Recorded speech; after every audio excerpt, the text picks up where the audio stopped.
L'exposition Monde électrique nous rappelle que l'électricité a partie liée à la fête et au divertissement.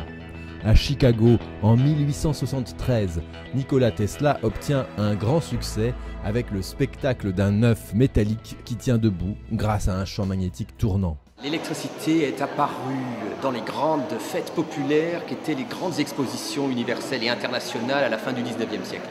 C'est en 1881 qu'a lieu la première à Paris.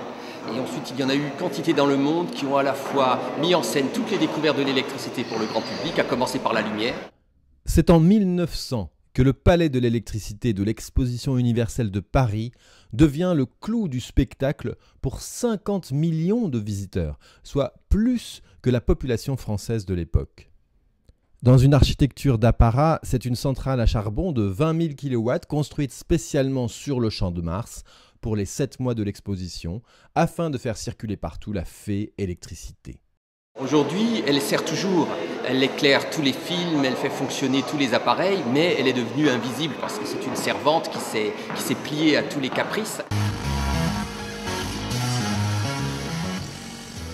Peut-on aujourd'hui imaginer une fête sans électricité? Elle est partout, à petite échelle ou en quantité industrielle.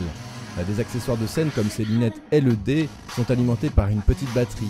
Et les grands événements publics y recourent à profusion pour mettre en valeur leurs produits.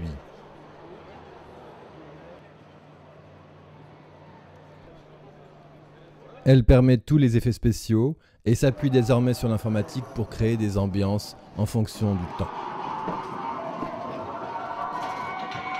Un auteur-compositeur italien a même imaginé que la production d'électricité de son concert pouvait faire partie du spectacle. Et ce sont ses fans qui pédalaient.